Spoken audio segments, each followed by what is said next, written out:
સમગ્ર દેશમાં ઠંડીનું જોર વધી રહ્યું છે ત્યારે ઉત્તર ભારતમાં પણ આકરી ઠંડીનો અનુભવ થઈ રહ્યો છે। પંજાબ અને હરિયાણામાં કોલ્ડ વેવનું એલર્ટ જાહેર કરાયું છે। યુપી, એમપી, છત્તીસગઢ સહિતના રાજ્યમાં આગામી દિવસોમાં તાપમાનનો પારો ગગડશે। દિલ્હીમાં ઠંડી ગરમીનું વિચિત્ર વાતાવરણ રહ્યું। ગાઢ ધુમ્મસના કારણે ફ્લાઇટ્સ ડાયવર્ટ કરવાની ફરજ પડી હતી। રાજધાનીમાં ઠંડી અને ગરમીનું મિશ્ર વાતાવરણ જોવા મળ્યું। રાત્રે ઠંડી વધી તો દિવસે તાપમાન મહત્તમ પારો 23 ડિગ્રીએ પહોંચ્યો।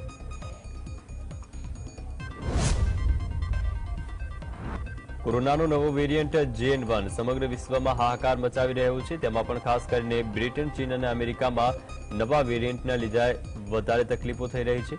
ચીનમાં કોરોનાના નવા વેરિયન્ટના પગલે મોટા પાયે લોકોના મોત થયાના અહેવાલ છે। મરનારની સંખ્યા એટલી બધી છે કે સ્મશાન ગૃહો 24 કલાક ચાલી રહ્યા છે। સ્થાનિક અખબારોમાં આ વિગત અપાઈ છે। આ મોતો માટે જવાબદાર JN વેરિયન્ટ છે। ચીનના હેનાન પ્રાંતમાં એક વ્યક્તિએ દાવો કર્યો છે કે સરકારી સ્મશાન ગૃહો અટક્યા વગર 24 કલાક ચાલી રહ્યા છે। આ વ્યક્તિનું કહેવું છે કે ફ્યુનરલ હોમમાં કુલ 8 સ્મશાન ગૃહ છે અને બધા 24 કલાક ચાલુ છે।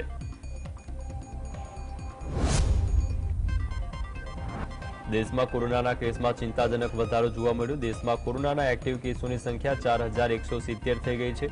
દેશમાં કોરોનાના નવા વેરિયન્ટ JN1ના સૌથી વધુ કેસ કર્ણાટકમાં નોંધાયા છે। કર્ણાટકમાં JN1 વેરિયન્ટના 35 કેસ છે, જ્યારે ગોવામાં નવા વેરિયન્ટના 34 કેસ નોંધાયા। મહારાષ્ટ્રમાં 9 અને કેરળમાં 6 કેસ નોંધાયા છે। આ ઉપરાંત તમિલનાડુમાં નવા વેરિયન્ટના 4 અને તેલંગાણામાં 2 કેસ નોંધાયા। કોરોના વાયરસને કારણે ફરી એકવાર ચિંતા વધી છે, જેમાં સ્વાસ્થ્ય મંત્રાલયના સૂત્રોના જણાવ્યા અનુસાર 24 ડિસેમ્બર સુધી દેશમાં JN1 વેરિયન્ટના 63 કેસ મળી આવ્યા હતા। ગોવામાં સૌથી વધુ 34 કેસ હતા। ગોવામાં આ સમયે પ્રવાસીઓની ભારે ભીડ જોવા મળે છે, ત્યારે મોટી સંખ્યામાં વિદેશી પ્રવાસીઓ પણ હાજર છે।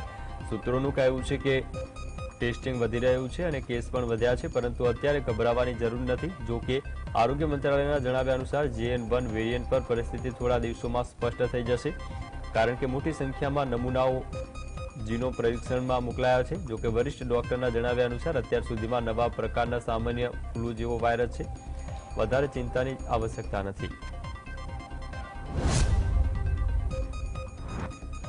સોમવારે દેશમાં કોવિડના 628 કેસ નોંધાયા હતા અને સક્રિય કેસ 4000ને વટાવી ગયા। આંકડો 4054 પર પહોંચી ગયો। એક દિવસ પહેલા સક્રિય કેસ 3742 હતા। કોરોનાની સૌથી વધુ અસર કેરળમાં જોવા મળી છે। છેલ્લા 24 કલાકમાં 376 કેસ નોંધાયા અને એક દર્દીનું મોત થયું। તેમાંથી 6 કેસ નવા પ્રકારના છે। આ રાજ્યમાં 5 દિવસમાં 8 દર્દીના મોત થયા। કેરળ પછી કર્ણાટક અને મહારાષ્ટ્રમાં કોરોનાના સૌથી વધુ કેસો નોંધાયા। કર્ણાટકમાં 106 અને મહારાષ્ટ્રમાં 50 કેસ છેલ્લા 24 કલાકમાં નોંધાયા છે। મધ્યપ્રદેશમાં મુખ્યમંત્રી મોહન યાદવની આગેવાની હેઠળની ભાજપ સરકારનું પ્રથમ કેબિનેટ વિસ્તરણ થયું। ભાજપના કુલ 28 નેતાઓએ મંત્રી તરીકે શપથ લીધા। પ્રદ્યુમનસિંહ તોમર, પ્રહલાદસિંહ પટેલ, કૈલાશ વિજયવર્ગીય અને વિશ્વાસ સારંગ સહિત 18 નેતાઓ કેબિનેટ મંત્રી તરીકે શપથ લીધા છે। 6 નેતાઓએ રાજ્યમંત્રી અને 4 નેતાએ રાજ્યકક્ષાના મંત્રી તરીકે શપથ લીધા। વડાપ્રધાન મોદીએ વિડીયો કોન્ફરન્સિંગ મારફતે ઇન્દોરમાં આયોજિત મજૂરો કા હિત મજૂરો को समर्पित कार्यक्रम में भाग लीधो। पीएम मोदीए इंदौરમાં હુકુમચંદ મિલના કામદારોને આશરે 224 કરોડનો ચેક શંકરના બળાને સોંપ્યો। ઇન્દોર સહિત મધ્યપ્રદેશના ઘણા શહેરો વિકાસ અને પર્યાવરણ વચ્ચે સંતુલનના પ્રેરક બની રહ્યા છે। ઇન્દોરમાં એશિયાનું સૌથી મોટું ગોબરદાન પ્લાન્ટ પણ સંચાલિત થઈ રહ્યું છે।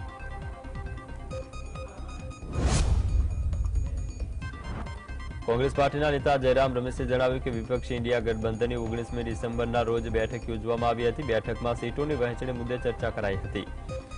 કોંગ્રેસ પાર્ટી 28મી ડિસેમ્બરના રોજ નાગપુરમાં એક મહારેલીનું આયોજન કરશે। હે હમ તૈયારની થીમ પર કોંગ્રેસ પાર્ટી આગળ વધશે। વર્ષ 2024ની લોકસભા ચૂંટણી પહેલા કોંગ્રેસનું આ શંખનાદ છે। એઆઈએમઆઈએમ પાર્ટીના અધ્યક્ષ અસદુદ્દીન ઓવૈસીએ જણાવ્યું કે કર્ણાટકના મુખ્યમંત્રી સિદ્ધારમૈયા હિજાબ પરનો પ્રતિબંધ હટાવવાનો આદેશ જારી કરતા ડરે છે। અમે કર્ણાટકની કોંગ્રેસ સરકારને હિજાબ પરનો પ્રતિબંધ હટાવવાનો આદેશ જાહેર કરવાની માંગ કરીએ છીએ। કોંગ્રેસ છેલ્લા 7 મહિનાથી કર્ણાટકમાં સત્તામાં છે, પરંતુ તે હજુ સુધી મરજીનો ડ્રેસ કોડ પહેરવાની છૂટ આપતો પરિપત્ર જાહેર કરી શકી નથી। બીઆરએસ પાર્ટીના નેતા કે કવિતાએ જણાવ્યું કે કોંગ્રેસ પાર્ટી ચૂંટણી પ્રચાર દરમિયાન મોટા વાયદા કરે છે, પરંતુ ચૂંટણી સમાપ્ત થયા પછી તમામ આપેલા વચનો ભૂલી જાય છે. કર્ણાટકમાં પણ તેમણે 6 ગેરંટીની વાત કહી હતી, પરંતુ તેના પર યોગ્ય રીતે અમલવારી હજુ સુધી થઈ નથી. કોંગ્રેસ કર્ણાટકમાં શૈક્ષણિક સંસ્થાઓમાંથી હિજાબ પર પ્રતિબંધ હટાવવાની વાત કરી, પરંતુ હજુ સુધી આ બાબતે તેઓ મૂંઝવણમાં છે. વચનો આપી તેને ક્યારે પૂરા કર્યા નથી તે કોંગ્રેસના ડીએનએમાં છે. કેન્દ્રીય મંત્રી મીનાક્ષી લેખીએ જણાવ્યું કે પૂર્વ વડાપ્રધાન અને ભારત રત્ન વિજેતા અટલ બિહારી વાજપેયીની જન્મ જયંતિને સન્માનમાં સુશાસન દિવસની ઉજવણી કરવામાં આવે છે. જ્યાં સુધી આપણે આપણી પરંપરાઓ નહીં સ્વીકારીએ ત્યાં સુધી વિકસિત રાષ્ટ્ર નહીં બની શકે. પુસ્તકાલય જેવા સ્થળોનો યોગ્ય ઉપયોગ કરવો જોઈએ, કારણ કે તે સમયમાં જ્ઞાનના ક્ષેત્રમાં ભારત ખૂબ આગળ હતું. જૂની પરંપરાઓનું પાલન કરવું પડશે અને આપણે આગળ વધવું પડશે. રાજ્યસભા સાંસદ કપિલ સિબ્બલે જણાવ્યું કે નવા ફોજદારી કાયદાને લગતા 3 બિલને સંસદમાં બિનબંધારણીય રીતે પસાર કરવામાં આવ્યા. બંધારણીય સંસ્થાઓ આવી રીતે બિલ પસાર ન કરવા જોઈએ. લોકસભામાંથી લગભગ 100 અને રાજ્યસભામાંથી 46 સાંસદોને સસ્પેન્ડ કરાયા. કમિટીમાં જ્યારે આ બિલ વિશે ચર્ચા કરવામાં આવી ત્યારે અમે કેટલાક કાયદા નિષ્ણાતોના અભિપ્રાય લેવાની માંગ કરી, પરંતુ તેની અવગણના કરવામાં આવી. આ પછી તેમનું સમર્થન કરનાર નિષ્ણાતોના અભિપ્રાયને માન્ય રાખવામાં આવ્યા.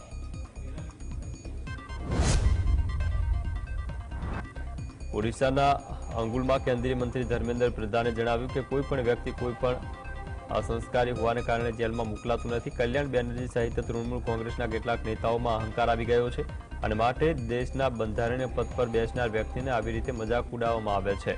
તે દેશના લોકો ક્યારે માફ નહીં કરે. પછાત વર્ગથી સંકળાયેલા લોકોનું આવી રીતે અપમાન કરવાથી દેશના લોકો તેમને લાંબા સમય સુધી નહીં સ્વીકારે.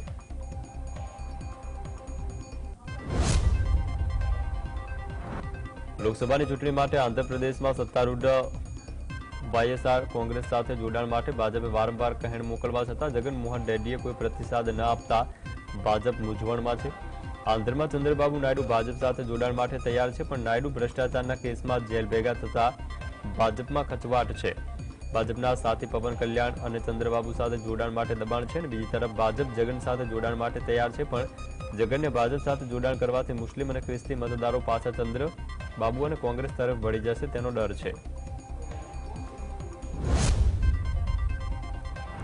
કોંગ્રેસે ઉત્તર પ્રદેશના પ્રભારી બનાવેલ અવિનાશ પાંડે સામે પ્રદેશ કક્ષાએ ગણગણાટ શરૂ થઈ ગયો છે. કોંગ્રેસના નેતાઓનું કહેવું છે કે પાંડે મૂળ યુપીના છે, પણ મહારાષ્ટ્રમાં જ રહ્યા હોવાથી યુપીના રાજકારણ વિશે તેઓ જાણતા નથી. આવા સંજોગોમાં ફરી બેઠી થવા મતથી કોંગ્રેસને પાંડેના આવવાથી કોઈ ફાયદો નહીં થાય. રાજસ્થાનમાં અશોક ગેહલોત અને સચિન પાયલટ વચ્ચેના ઝઘડાને નાથવામાં નિષ્ફળ પાંડે યુપી જેવા કોંગ્રેસ માટે જબરજસ્ત પડકારવાળા રાજ્યમાં અસરકારક કામગીરી કરી શકશે કે કેમ તે વિશે શંકા છે.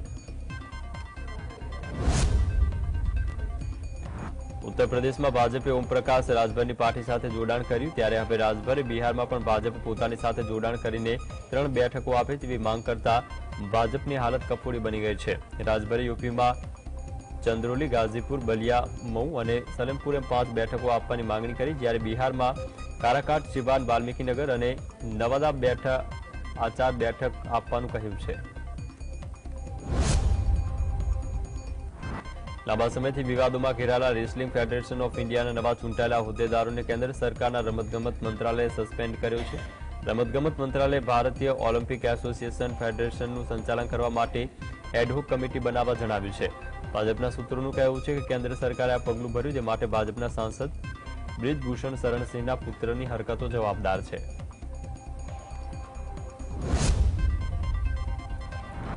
Radar dozing guided missile destroyer NIS Imphal આજે ભારતીય નૌકાદળમાં જોડાશે. તેને નેવીમાં વેસ્ટર્ન કમાન્ડમાં તૈનાત કરવામાં આવશે. ભારતમાં બનેલા યુદ્ધ જહાજ જમીનથી જમીન હુમલો કરવા માટે સક્ષમ છે. તે ભારતીય મિસાઇલ બ્રહ્મોસથી સજ્જ છે. નૌકાદળના કાફલામાં તેના સમાવેશથી સમુદ્રમાં ભારતની તાકાત વધશે. આ હિન્દ મહાસાગર ક્ષેત્રમાં ચીનની વધતી ગતિવિધિઓ સામે સંરક્ષણ પૂરું પાડશે. છત્તીસગઢના દંતેવાડા જિલ્લામાં 24મી ડિસેમ્બરે મોડી સાંજે પોલીસ કર્મચારીઓ અને નક્સલવાદીઓ વચ્ચે થયેલી અથડામણમાં જવાનોને મોટી સફળતા મળી છે. એન્કાઉન્ટરમાં જવાનોએ 3 નક્સલીઓને ઠાર માર્યા. જોકે માર્યા ગયેલા નક્સલવાદીઓની ઓળખ થઈ નથી. સૈનિકોએ ઘટના સ્થળેથી હથિયારો અને મોટી માત્રામાં વિસ્ફોટક જપ્ત કર્યો છે. માર્યા ગયેલા 3 નક્સલવાદીઓ માઓવાદી સંગઠનના દરબાર ડિવિઝન કમિટીના સભ્ય હતા. રાજધાની દિલ્હી સહિત સમગ્ર ઉત્તર ભારતમાં શિયાળાની કઠોરતા યથાવત છે। કેટલીક જગ્યાએ ગાઢ ધુમ્મસ છવાયું તો કેટલીક જગ્યાએ ઠંડીને કારણે લોકો મુશ્કેલીમાં મુકાયા। હવામાન વિભાગે ઉત્તર ભારતના રાજ્યમાં જમ્મુ કાશ્મીર, લડાખ, ગિલગિટ બાલ્ટિસ્તાન, મુઝફ્ફરાબાદમાં વરસાદ અને હિમવર્ષાની સંભાવના વ્યક્ત કરી છે। દિલ્હી એનસીઆરમાં ગાઢ ધુમ્મસથી લોકો પરેશાન છે। હવામાન વિભાગે 25 થી 28 ડિસેમ્બર સુધી ગાઢ ધુમ્મસની આગાહી કરી છે। દર વર્ષે 25મી ડિસેમ્બરે ભારત સહિત સમગ્ર વિશ્વમાં ક્રિસમસ તહેવારની ઉજવણી કરવામાં આવે છે। દેશમાં બાળકોથી લઈને મોટા સુધી સૌ કોઈ આ દિવસની ઉજવણી કરતા હોય છે। ક્રિસમસ તહેવારને લઈને સુપ્રીમ કોર્ટમાં યોજાયેલ કાર્યક્રમમાં chief justice of India D Y ચંદ્રચૂડે જણાવ્યું કે થોડા દિવસો પહેલા આપણા સશસ્ત્ર દળના 4 સૈનિકો ગુમાવ્યા છે, તેથી ક્રિસમસની ઉજવણી કરવી જોઈએ, પરંતુ દેશના જવાનો માટે પણ પ્રાર્થના કરવી જોઈએ। રશિયા અને યુક્રેન વચ્ચે ચાલી રહેલા ભીષણ યુદ્ધમાં યુક્રેનના 6 નાગરિકના મોતના અહેવાલ છે। યુક્રેનના અધિકારીએ જણાવ્યું છે કે રવિવારે દક્ષિણ યુક્રેનના ખેર્સોન ક્ષેત્રમાં 5 નાગરિક માર્યા ગયા, જ્યારે પૂર્વી શહેર ઓલિવર્કામાં એક વ્યક્તિનું મોત થયું। છેલ્લા 24 કલાક દરમિયાન રશિયાએ ખેર્સોન અને ઓલિવિકામાં ભારે ગોળીબાર અને બોમ્બમારો કર્યો છે। આ હુમલામાં 3 લોકોના મોતની આશંકા।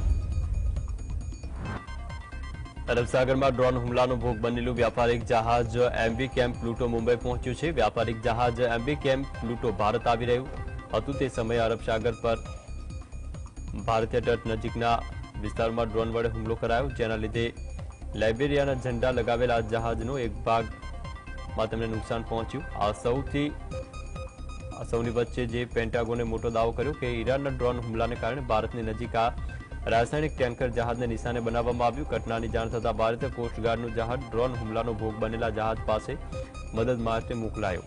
તેને મુંબઈ આવી પહોંચ્યું છે અને તેની તપાસ શરૂ કરાશે। પ્રોહિબિશનના કાયદા હેઠળના કેસની સુનાવણીમાં ગુજરાત હાઈકોર્ટે મહત્વનો ચુકાદો આપ્યો છે। કોર્ટના અવલોકન મુજબ કેન્દ્ર શાસિત પ્રદેશમાં દારૂ વેચવાનો પરવાનો ધરાવતી વ્યક્તિ સામે ગુજરાતમાં પ્રોહિબિશનના કાયદા હેઠળ એફઆઈઆર નોંધી શકાય નહીં। દમણના એક બાર સંચાલક સામે વલસાડમાં નોંધાયેલી 2019ની એક ફરિયાદ રદ કરતા હાઈકોર્ટે અવલોકન કર્યું હતું। અરજદાર તરફથી રજૂઆત કરાઈ હતી કે પોલીસે પૈસાની તોડ કરવાના ઈરાદાથી ફરિયાદ નોંધી હતી। રાજકોટ શહેરમાં છેલ્લા 24 કલાકમાં હાર્ટ એટેકના કારણે 5 લોકોના મોત થયા છે। સમાચારમાં સામે આવ્યું છે, જેમાંથી 3 મહિલા અને 2 પુરુષોને હાર્ટ એટેક આવ્યો। રાજકોટના ભીરી ગામમાં 49 વર્ષીય પુરુષનું મોત થયું તો બીજી બાજુ રાજકોટના જશરાજનગરમાં 46 વર્ષીય મહિલાનું મોત થયું। જંગલેશ્વરના 45 વર્ષીય મહિલા અને રૈયાધાર બંસીધર પાર્કમાં રહેતા 44 વર્ષીય પુરુષનું હાર્ટ એટેકના કારણે મોત થયું છે। રાજ્યમાં વધી રહેલા કોરોનાના કેસની અસરને પગલે અમદાવાદ મહાનગરપાલિકા તંત્ર પણ એલર્ટ થઈ ગયું છે। શહેરમાં કાંકરિયા કાર્નિવલમાં બહોળી સંખ્યામાં મુલાકાતીઓ ઉમટી પડશે, ત્યારે મહાનગરપાલિકા દ્વારા લોકોના સ્વાસ્થ્યને ધ્યાનમાં લઈને મેડિકલ વ્યવસ્થા કરવામાં આવી છે। જે અંતર્ગત કાંકરિયા પરિસરમાં 6 મેડિકલ વાન તૈનાત રહેશે, જેમાં પ્રાથમિક સારવાર અપાશે। સુરતમાં રોગચાળાને પગલે મોત થવાનો સિલસિલો યથાવત છે, જ્યાં પાંડેસરામાં 4 દિવસના તાવ બાદ 46 વર્ષીય વ્યક્તિનું મોત થયું છે। વ્યક્તિને ડેન્ગ્યુ થયું હોવાની શક્યતાને પગલે નજીકની હોસ્પિટલમાં દાખલ કરાયો હતો, જ્યાં ટૂંકી સારવાર દરમિયાન તેનું મોત થયું। પાંડેસરા પોલીસે મૃતદેહને પીએમ અર્થે મોકલી કાર્યવાહી હાથ ધરી છે।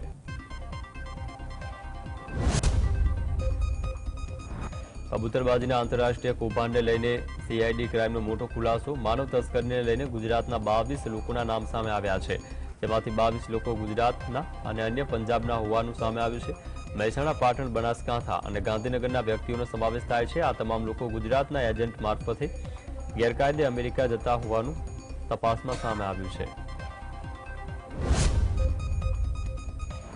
કબૂતરબાજીના આંતરરાષ્ટ્રીય કૌભાંડના પર્દાફાશ થયા બાદ હવે મહેસાણાના વડસમાં આખા ગામમાં સન્નાટો જોવા મળ્યો છે, કારણ કે ફ્રાન્સના એરપોર્ટ પર ઝડપાયેલા 303 ભારતીયોમાંથી 96 ગુજરાતીઓ છે અને આ 96 ગુજરાતીઓમાંથી 90 લોકો મહેસાણાના છે।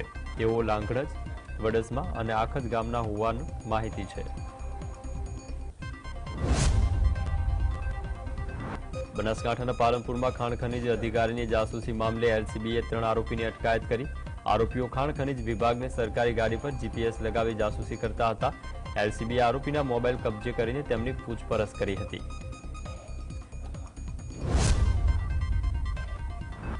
ગાંધીનગરમાં સુશાસન દિવસની ઉજવણી પ્રસંગે મુખ્ય સચિવ રાજકુમારે વિવિધ ભાગોમાં 40 થી 60% સ્ટાફની ઘટ હોવાનું જણાવ્યું છે અને ટૂંક જ સમયમાં રાજ્ય સરકાર દ્વારા ભરતીની જાહેરાત કરીને સરકારી વિભાગ ખાલી રહેલી જે જગ્યા છે તે ભરવામાં આવશે।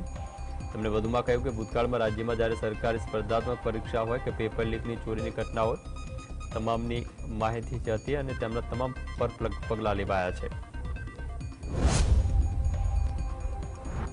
ગુજરાત સરકારમાં વિવિધ વિભાગોમાં સરકારી નોકરી માટે ભરતી પ્રક્રિયાને લઈને મુખ્ય સચિવનું નિવેદન સામે આવ્યું, જેને લઈને ગુજરાત કોંગ્રેસના પ્રવક્તા મનીષ દોશીએ પણ પલટવાર કર્યો છે। તેઓએ કહ્યું છે કે મુખ્ય સચિવે વિવિધ વિભાગોમાં 40 થી 60% જગ્યાઓ ખાલી હોવાનો સ્વીકાર કર્યો છે તેમજ વિવિધ પ્રવેશ પ્રક્રિયામાં ગેરરીતિ થઈ હોવાનું પણ સ્વીકાર્યું છે। આ જૂના નિયમ મુજબ 2 લાખ જગ્યાઓ ખાલી છે। આઉટસોર્સિંગના કારણે ભ્રષ્ટાચાર વધ્યો છે।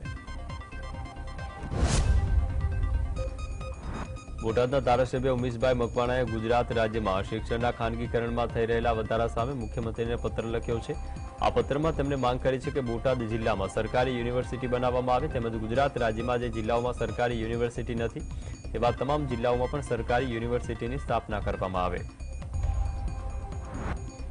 પ્રોટેક્શન ઓફ લાઇવલીહુડ માટે કોંગ્રેસ તમામ જગ્યાએ પ્રદર્શન કરશે, જેમાં લારી ગલ્લાવાળાઓ ને સાથે રાખશે। આ મામલે પ્રદેશ કોંગ્રેસ પ્રવક્તા મનીષ દોશીએ મીડિયા સમક્ષ ભાજપ પર પ્રહાર કરતા જણાવ્યું કે યુપીએ સરકાર સામાન્ય માણસોને રોજગાર મળી શકે તે માટે કાયદો લાવી હતી, જે લાંબા સમય સુધી ગુજરાતમાં લાગુ થયો ન હતો તેમજ 2018માં માત્ર કહેવા ખાતર લાગુ થયો હતો।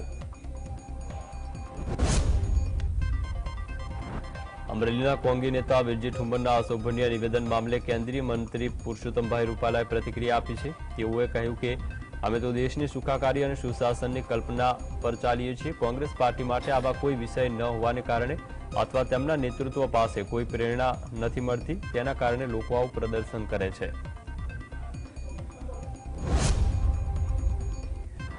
મોરબીમાં પાણી મુદ્દે મારુતિ પાર્ક સોસાયટીની મહિલાઓએ પીપળી રોડ પર ચક્કાજામ કર્યો। આ મહિલાઓએ સરપંચ દ્વારા સોસાયટીમાં પૈસા ઉઘરાવ્યા બાદ પણ પાણી ન પહોંચાડી હોવાનો આક્ષેપ કર્યો છે। ચક્કાજામને પગલે રોડની બંને સાઈડ ટ્રાફિક જામ થયો।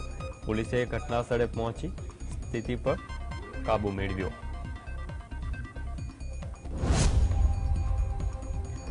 અરવલ્લી ભિલોડા પંથકના અસાલ ગામમાં જર્જરિત આંગણવાડી કેન્દ્રને છતમાંથી પોપડા ધરાશયી થતા ભ્રષ્ટાચારની પોલ ખુલી પડી છે। જર્જરિત આંગણવાડીને લઈને ગ્રામજનોએ 3 માસ પૂર્વે જિલ્લા વિકાસ અધિકારીને જાણ કરી હતી।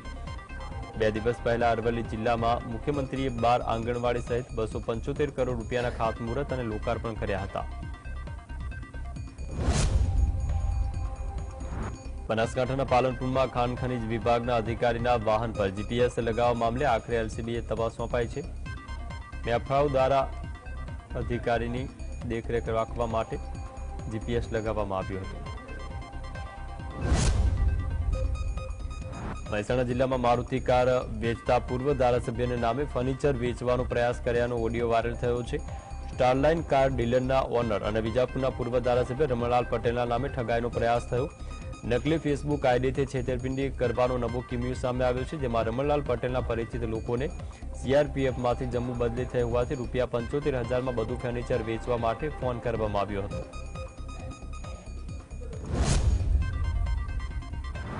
સુરત શહેરમાં નકલી ટેલિફોન એક્સચેન્જ પર ગુજરાતે એટીએસે દરોડા પાડી 2 આરોપીની ધરપકડ કરી છે। બંને આરોપીઓ સિમ બોક્સની મદદથી ઇન્ટરનેશનલ કોલને લોકલ કોલમાં બદલતા હતા, ત્યારે એટીએસની ટીમે સલામતીને જોખમમાં મૂકનાર આરોપી સૌરભ સરકાર અને પ્રેમ ઉર્ફે બોની બિપિનચંદ્ર ટોપીવાલાની ધરપકડ કરી છે।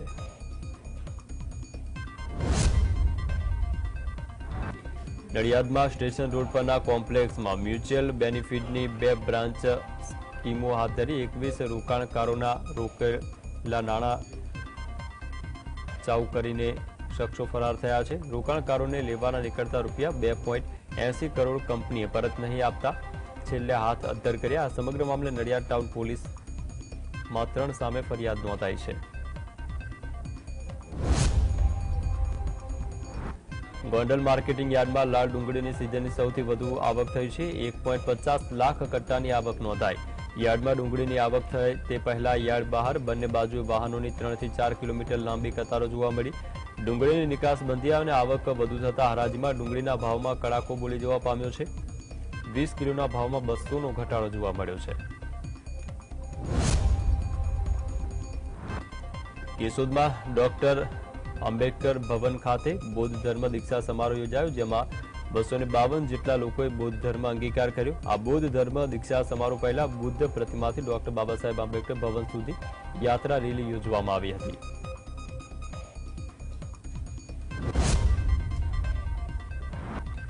જૂનાગઢ માંગરોળ પંથકમાં 40 કિલોમીટરના લાંબા દરિયા કિનારો આવેલો છે, જેમાં પોલીસ દ્વારા ચુસ્ત બંદોબસ્ત ગોઠવવામાં આવ્યો છે। હાલના સમયમાં જે દરિયાની અંદર ગેરકાયદેસર પ્રવૃત્તિ ચાલી રહી છે તેની આશંકાને કારણે પોલીસ અધિકારીઓ સહિત ટીમ દ્વારા માંગરોળ પંથકમાં 40 કિલોમીટરના લાંબા દરિયા કિનારા ઉપર પોલીસ દ્વારા સઘન પેટ્રોલિંગ કરવામાં આવી રહ્યું છે।